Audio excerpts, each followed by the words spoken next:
Ersahning kofelari nafaqat ozdiradi, semirtiradi, balkim judayam ko'pgina kasalliklarga davo. Kofe tarkibida noyob gripp reishi, qizil qo'ziqorin va moringa shifobaxsh o'simligi bor. Aynan gripp reishi qo'ziqorinni tarixda faqat zodagonlar, imperatorlar iste'mol qilishgan, oddiy xalqqa esa bu qimmatli qilgan. Uni o'lmas qo'ziqorin, mo'jiza qo'ziqorin deb atashgan. Uning foydali xususiyatlari juda ham katta. Uning vatani Xitoy. U asosan janubiy sharqiy hududlarda o'sadi. Osiyoning zich tog' o'rmonlarida, daraxtlarning tanasida yetiladi.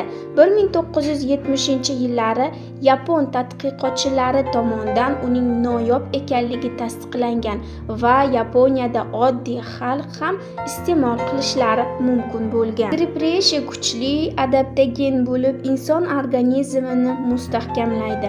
Optimal jismoniy va ruhiy salomatligini tiklashga yordam beradi. Reishining tarkibi 90% suv, qolgan 10% esa oqsillar, aminokislotalar, uglevodlar, minerallar. Inson tanasiga deyarli barcha to'qimalarni, biologik faol moddalarni yetkazib beradi, immunitetni oshiradi, gormon metabolizmini normallashtiradi, yurak-qon tomir tizimini faoliyatini yaxshilaydi, sag'ir va davleniyani normada ushlashga yordam beradi. Jigar faoliyatini yaxshilaydi, jigarni himoya qiladi, stressda asab tizimini tinchlantiradi, saraton hujayralarini aniqlab, zararsizlantirishga yordam beradi. Gripp reishi qarishga qarshi. U qarish jarayonini sekinlashtiradi va insonni tashqi va ichki tomondan yoshartiradi. Ichak va shlaklarni tozalaydi, qabziyatni ketkazadi, qonni filtrlaydi, qon aylanishini yaxshilaydi va qon quyuq bo'lib qolishini oldini oladi.